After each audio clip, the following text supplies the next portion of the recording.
Hey there, we're making a sign for our yard sale and we are purging our markers, getting as much ink out of each marker as we can, and we're trashing it. Feels like I got a little almond shell on in my throat. So we've got this moving sale tomorrow. We're purging. I have so many feelings. So many feelings.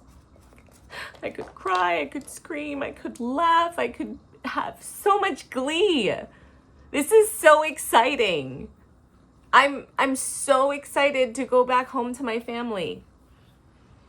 I'm so excited to be with my closest friends and their babies. I'm so excited to be with my niece on a regular basis. Like, it feels so fun. And I love that. And it feels like the community I've been looking for, that I've been wanting. And this specific example that kind of came to me was I'm like looking for communes and how we live in a wellness community, and we're living off the land and we're homeschooling our children and we're making our own food, growing our own food and making our own sourdough starters, and we're living in communion with each other. And that purity, that ease of living with amongst each other is what gives us the freedom, is what gives us the ability to rise to this new earth, to this next level of ascension. And I've been just like, I need a community. I need to be living off the land. Like, shit's gonna go down and I need people that I can depend on. And I just didn't have that here. I had people I could depend on, but it's like they're not thriving, so they can't help you thrive. They could be thriving in one area, but they're not thriving in the like ability to make our own food and living off the land, which is what I wanted. We're all living cooped up in our apartments, way too concerned with money because rent's due, and it's at least $2,200. So we're lost my train of thought. Focused on my letters here. Moving. M-O-V. Move. Getting on out of here. I-N-G, baby. Yeah. And so I'm really excited to like be with community.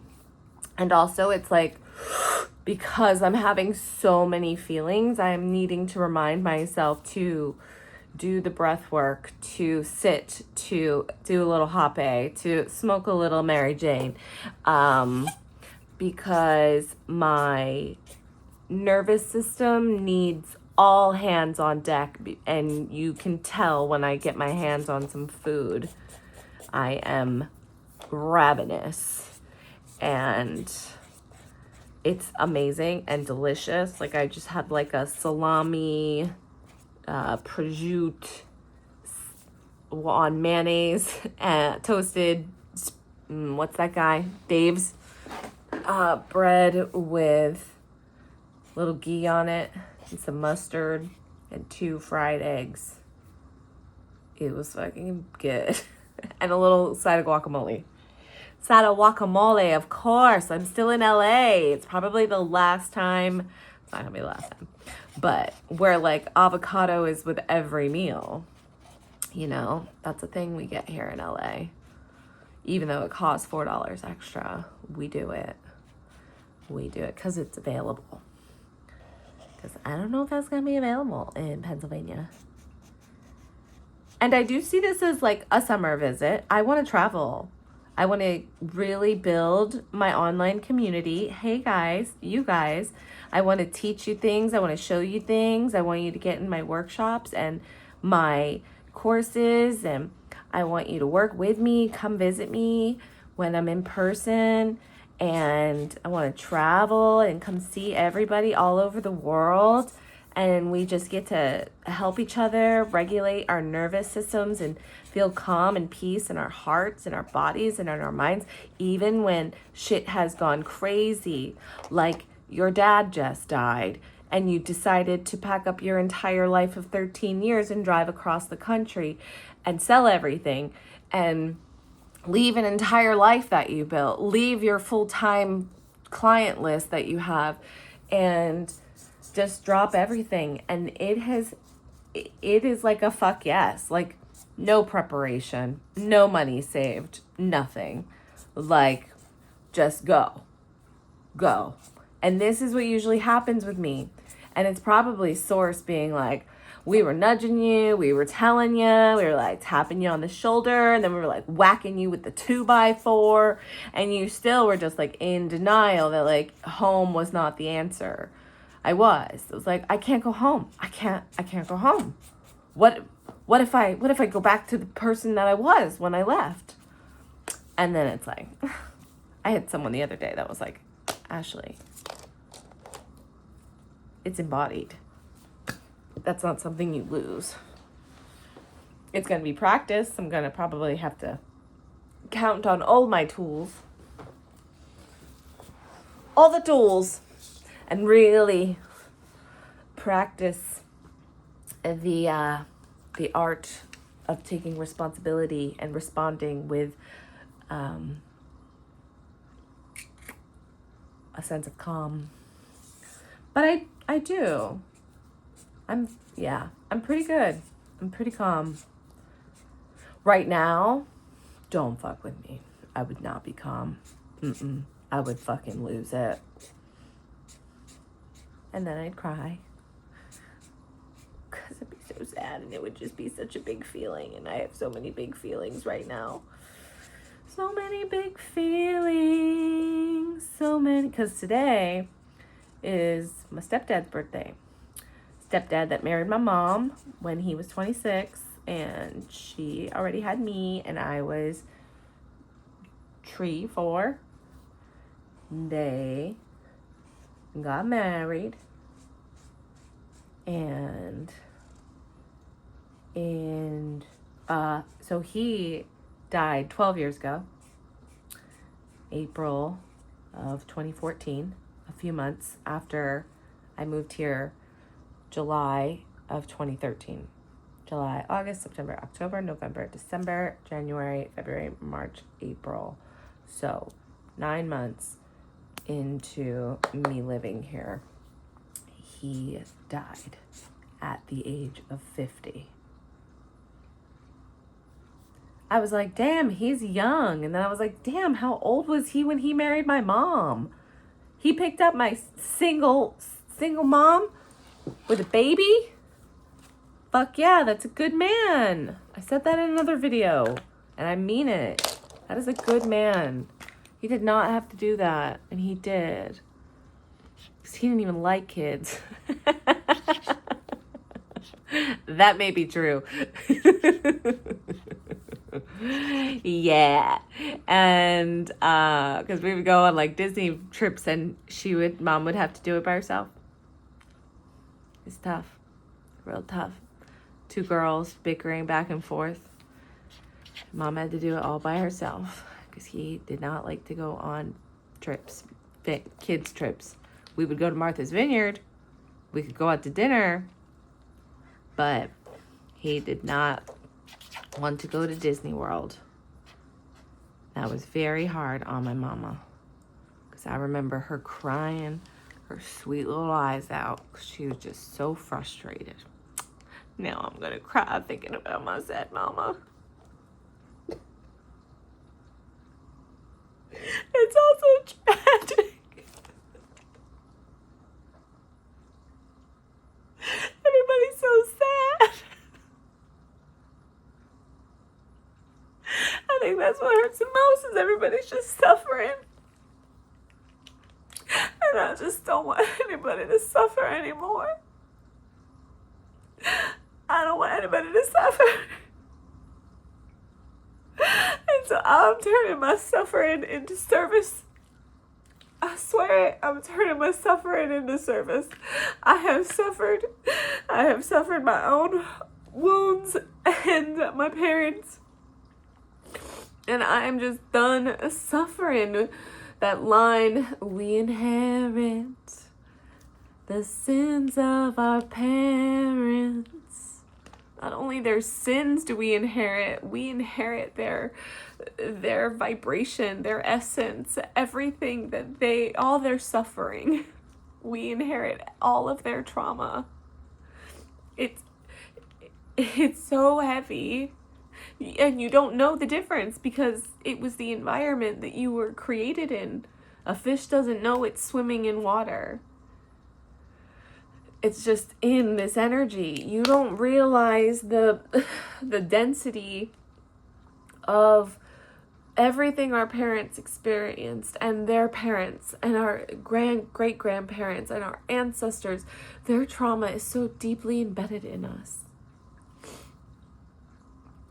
And the pattern repeats itself. The pattern is the way the life unfolds if you don't make the change. I call that fate. If you just allow life to repeat the pattern and you don't wake up and you don't become aware of your issues, you're asleep, and therefore you're fated to meet the same destiny as your parents.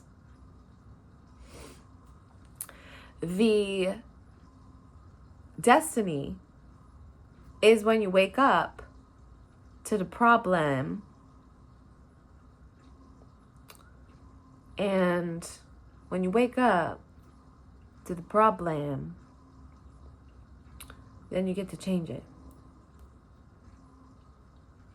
And when I think about home, my mama, my sisters, my brother, my niece, and my best friends and their babies, I am sad. I am so far away from them. And why? Why am I so far away? I like them. I like them a lot. I've been friends with them for a very long time, and I like them. And they still see me, and they still get me, and they still love me, and they still support me. And I am a very different person. And I think because I am the way that I am, I think I gathered all this magic over the last 13 years in LA, 16 total, because I was in New York before that, New York City, living in Hell's Kitchen. And I gathered all this beautiful, beautiful magic. And now I get to really put it to work and be a teacher to my community. How to build a wellness community. They all want it. They all want it. They just don't know how to make time for it. If I make the time for it, they will come.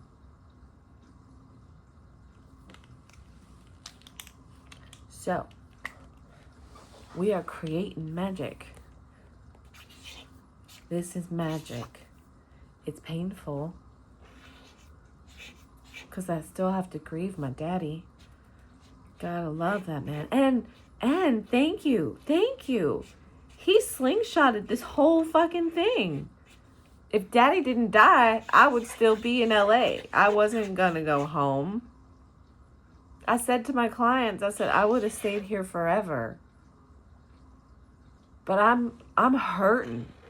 My heart was telling me that I'm hurting. I do my own wheel of fulfillment. Are you ready for this bullshit?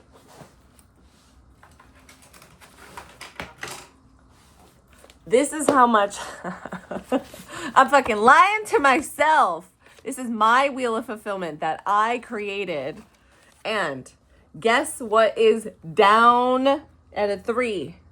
Family. Guess what is down at a 1? Partnership and romance. Relationship. And friends and social life. I'm at a 5.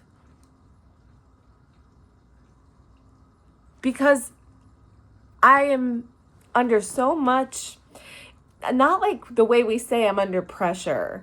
I just am like worked. I'm like, I don't know, who would I hang? I'm just gonna sit here and be by myself. That's me. Guess who died alone? My dad. I don't want to die alone. I want to die. Well, first, I want to get married and have a baby in community. I was raised by a fucking village. I want my baby to be raised by a village. I want the sisters and the aunties and the best friends all the mommies to be together. And I see that with these people. They're already doing it. And so my heart, Coolidge, my heart was hurting. Because I don't have partnership or romance. I don't have family. I don't have a social life. And guess what? You are also you're the sum total of the 5 people you hang out with the most. I'm in a fucking studio, Pilates studio, more hours out of my week with women and one man, and mostly women. There's a handful of guys that come in.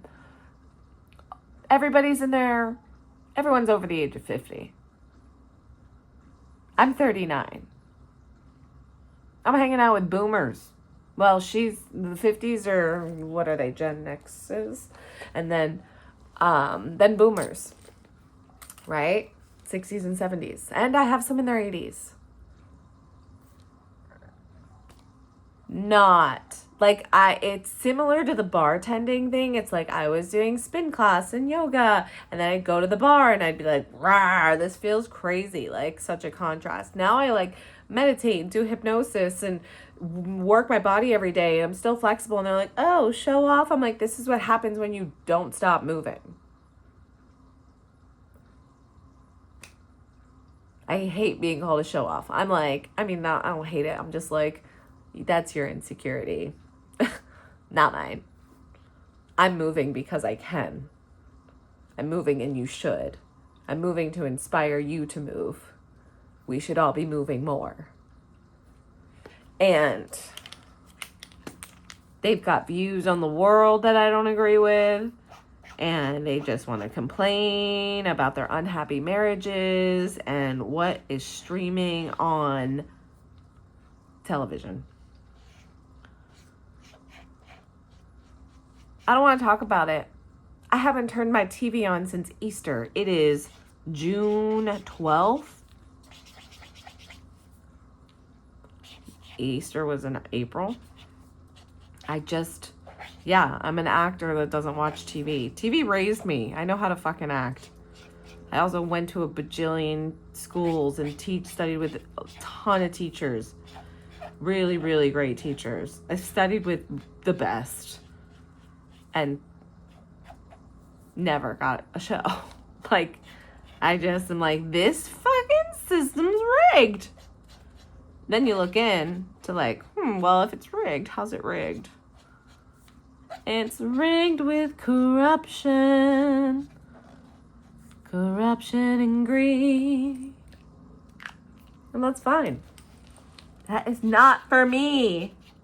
I am here for the light. For the light. This little light of mine. I'm gonna let it shine.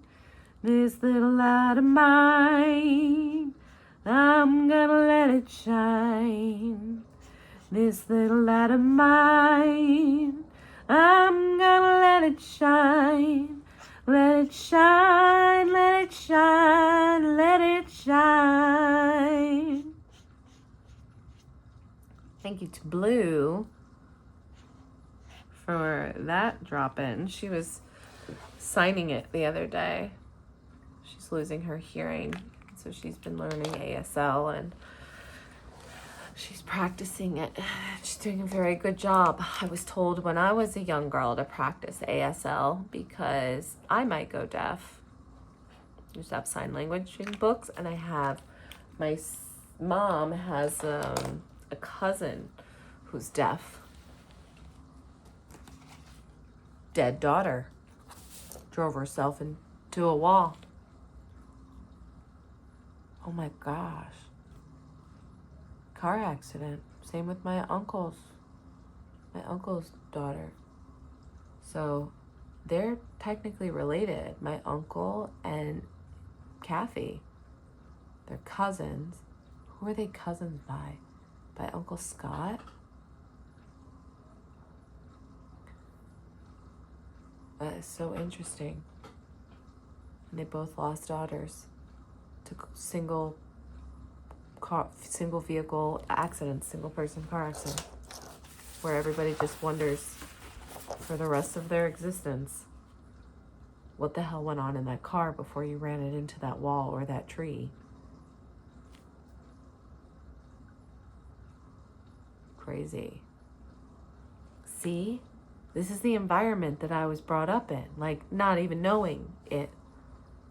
My uncle, who shares a mother and a father with my mother, lost their mother in a snowmobiling accident.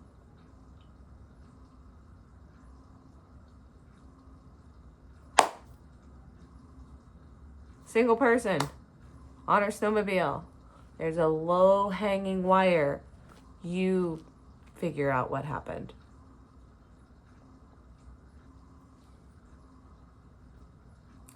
My uncle was 8, I think. My mom was 13 or 14. Somebody once was like, "You're so athletic, you should go into stunts." I was like, the freak accidents run deep in my family. I'm good. I was like, I'm good. Actually, our town, Point Pleasant, blessed, and I'm there to bless the sacred land. Let me tell you, the freak accidents that have happened on that land. So my mother's mother, snowmobiling accident, another well-known guy, Todd Blackburn, great rustic restoration, also worked with my stepsister's dad, and they were best friends. He drove his truck into a car, and I think he was in his car, drove his car into a tree, and it caught on fire and lit up immediately. You could see the fire from the other side, and I was over there. I must have been at my dad's house. I was on Tohican, and you could see the fire from across the creek. Todd Blackburn killed. Devastating loss for the whole town. My mom dated him. He owned a local restaurant. His kids were young. He had some girlfriend issues, but par for the course, and most likely an alcoholic. And devastating to my stepsister's dad. Absolutely devastating. Never recovered, I would say, considering he dropped dead, I don't know, 6 months ago? About 6 months after his mom died, and about 3 months after my sister's stepsister. They were never married. Fosse dated my stepsister's dad for a very long time. They were in a domestic relationship.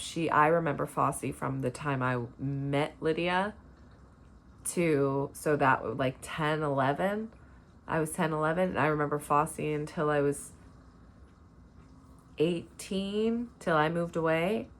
She was dating Nick. And they lived like a couple of bum hippies. And so my stepsister loses Grammy Sue, the woman who was there as a mother to her, and her dad, and now my dad, her stepdad.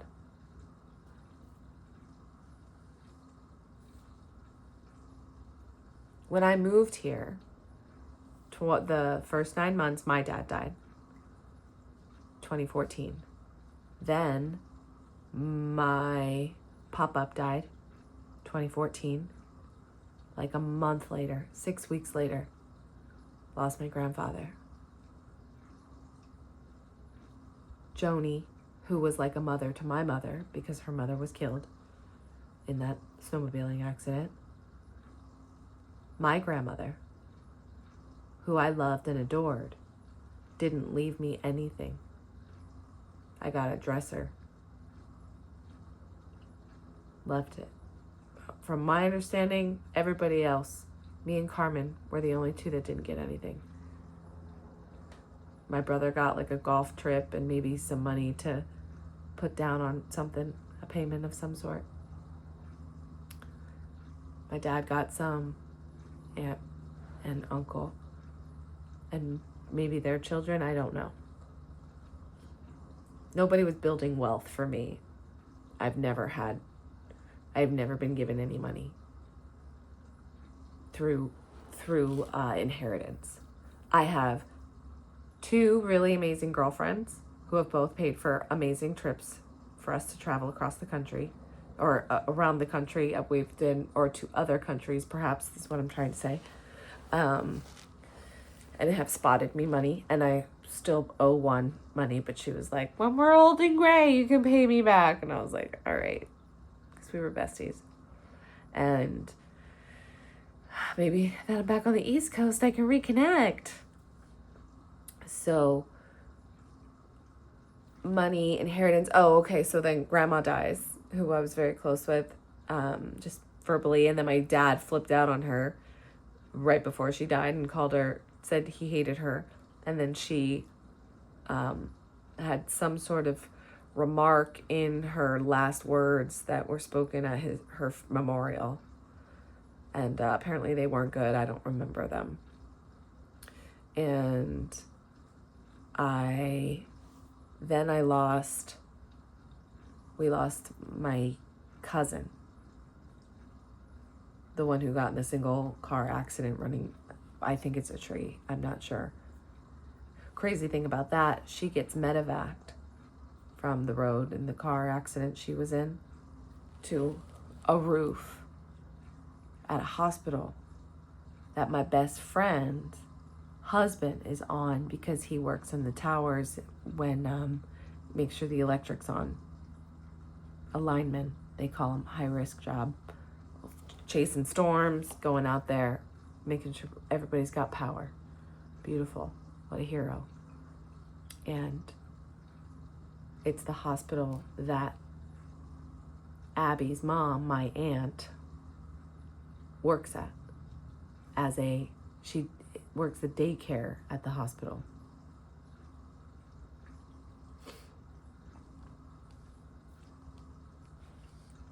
Like the patterns and the circles, just, I can't make this stuff up. It's just my life. So I lost 5 people in 5 years. And then a couple of years later, so that was like 2018, 2019, I think. Maybe we lost Abby in 2019. I lost my grandmother in 2018. And then 2021, we lost my grandfather, who would be my step-grandfather, but he was my grandfather. Promised an inheritance from the day I walked into that house. Don't worry, you're going to be taken care of. Gonna be taken care of. We got an inheritance. He died in 2021. It's now 2026. Not a dime. Nothing.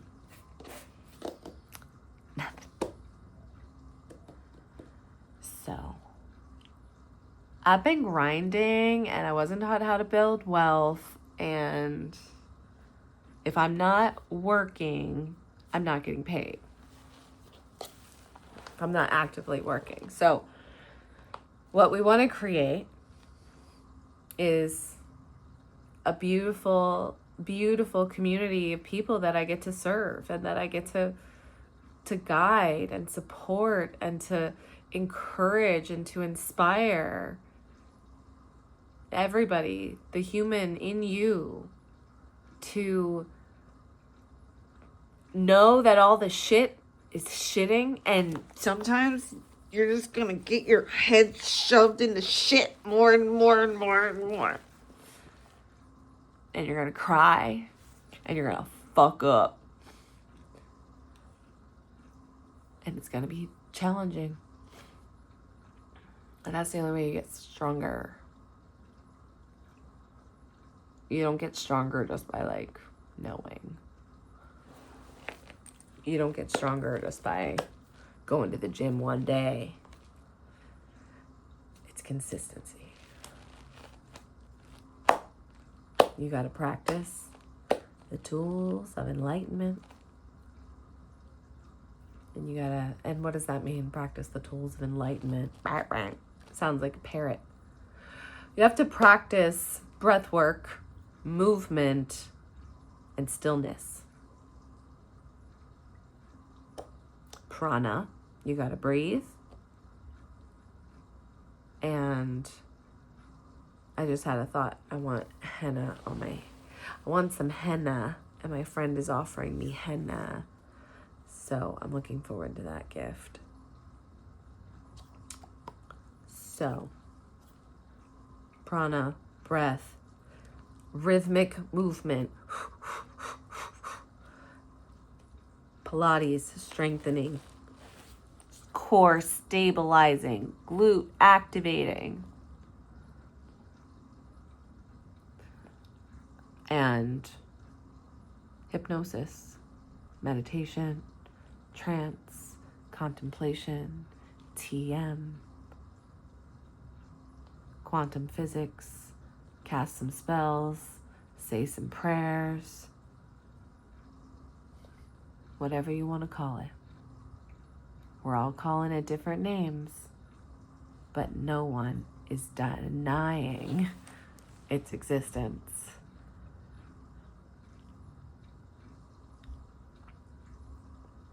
It's like every death has been a portal. Every grief, sorrow, every heartbreak, every heartache, an initiation.